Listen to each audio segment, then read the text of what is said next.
नमस्कार, शुभ किचनमध्ये आपलं स्वागत आहे.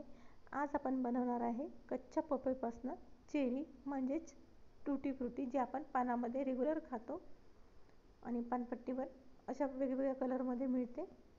चला तर मग बघूया रेसिपी. यासाठी मी घेतलेली आहे कच्ची पपई, जी वजनाने अर्धा किलो आहे आणि याच्यात सालं काढून घ्यायचे वरचे. बघा, छान सोलून घेतलेली आहे. आता याला बारीक तुकड्यामध्ये कट करून घ्यायचं आहे. थोडासा मागचा भाग जो आहे कापून घ्यायचा आहे आणि छान बारीक तुकडे करायचे. एकदम बारीक न करता मीडियम साईजचे असे तुकडे करून घ्यायचे. मी तुम्हाला दाखवतेच. बघा, या साईडने कट करून घेतलेले आहे. मीडियम साईजचे तुकडे केलेले आहे. एकदम बारीक केले तर ते गलगल होऊन जाईल शिजवल्यानंतर. आणि आता हे 250 ग्रॅम तुकडे मोजून घेतलेले आहे पपईचे. आणि ज्या वाटीने पपईचे तुकडे मोजून घेतले त्याच वाटीने 2 वाट्या पाणी घेतलेलं आहे. एखादी वाटी किंवा मोठं भांडं असं सेट करून घ्यायचं आहे आणि याला आता 3च मिनटं छान शिजून घ्यायचं आहे. तुकड्यांना पपईच्या झाकण ठेवून द्यायचं आहे आणि 3 मिनटात छान शिजून येईल. पटकन होणारी रेसिपी आहे, फारसा वेळ लागणार नाही.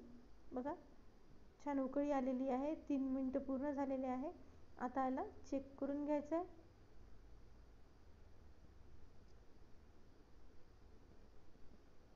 बघा, मी तुम्हाला हाताने असं दाबून दाखवते. बघा, 80% छान शिजलेले आहे. आता गॅस बंद करून द्यायचा आहे आणि एखाद्या चाळणीवर निथळून घ्यायचं आहे, पाणी काढून घ्यायचं आहे किंवा मी झाऱ्याने पण असं काढून घेतलेलं आहे. एका भांड्यात काढून घेतल्यानंतर कढईमध्ये परत 250 ग्रॅम पपईचे तुकडे तर 200 ग्रॅम साखर घ्यायची आहे. जर वाटी भरून जर तुकडे असतील तर सपाट वाटीने साखर घ्यायची आहे आणि त्याच वाटीने 2 वाट्या पाणी टाकायचं आहे साखरेमध्ये. ही एक वाटी आणि दुसरी वाटी. साखरेचा पाक नाही करायचा आहे, फक्त साखर विरघळून घ्यायची आहे पाण्यामध्ये. संपूर्ण साखर विरघळल्यानंतर यामध्ये टाकून द्यायचे आहे आपण पपईचे जे तुकडे वाफून घेतले आहे ते टाकून घ्यायचे आहे आणि याला आता झाकून छान 10 मिनटं शिजून घ्यायचं आहे. थोडं मिक्स करून घ्यायचं आहे चमचच्या मदतीने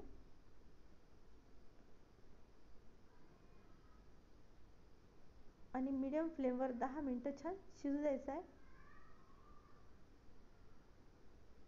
बघा, छान अशी उकळी पण आलेली आहे. एकदा चेक करून बघायचे.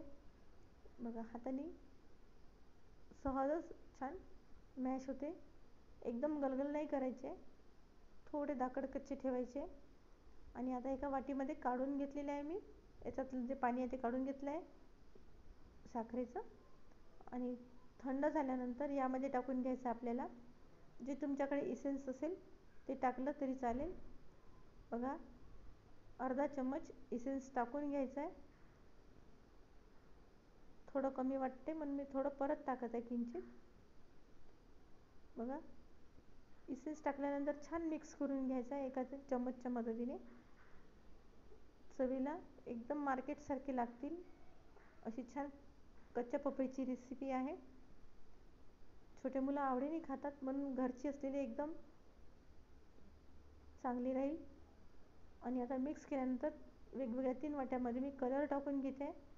बघा, सगळ्यात पहिले मी केशरी कलर टाकून घेते. पावडर कलर आहे माझ्याकडे हा केशरी. त्यानंतर टाकून घेते मी हिरवा कलर, जो वॉटर कलर आहे. जो तुमच्याकडे कलर असेल तो वापरला तरी चालेल. आणि सगळ्यात शेवटी टाकून घेते मी लाल कलर. बघा, 3 वाट्यामध्ये छान टाकून मिक्स केलेलं आहे. बघा, आणि आता हे रात्रभर असे झाकून ठेवायच्या वाट्यामध्येच, म्हणजे त्याला कलर छान लागेल. दुसऱ्या दिवशी सकाळी यामधले कलर जे आहे छान सेट झालेले आहे. वाट्यांमधले पपईच्या तुकड्यांना छान व्यवस्थित लागलेले आहे. आता हे वेगवेगळे बटर पेपरवर किंवा एखाद्या ताटामध्ये फॅन खाली सुकून घ्यायचे किंवा साधा पेपर ठेवला तरी चालेल. छान मोकळे मोकळे असे फॅन खाली ठेवून द्यायचं आहे. 2 ते 3 तासात छान सुकून जाईल किंवा रात्रभर ठेवले तरी चालेल. कलर पण खूप छान आलेला आहे. मार्केटसारखा छान कलर पण दिसत आहे आणि चवीला पण तेवढंच छान लागते. आणि जास्त न सुकवता थोडं ओलसर राहिलं तर छान चवीला मस्त लागते अशी. बघा कलर पण खूप छान झालेला आहे.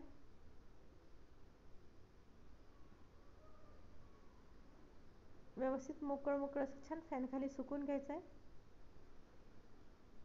उन्हाळा असेल तर पटकन सुकून जाईल, पण हिवाळ्यात किंवा पावसाळ्यात थोडा वेळच लागतो. आणि आता हा केशरी कलर आहे, हा पण मी बटर पेपर पसरून घेते.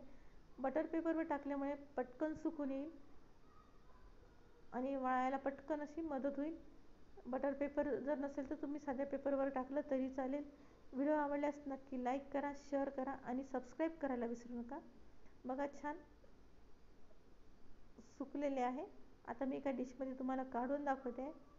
बघा खूप सुंदर मार्केटसारखी चेरी तयार झाली आहे. व्हिडिओ आवडल्यास नक्की लाईक करा.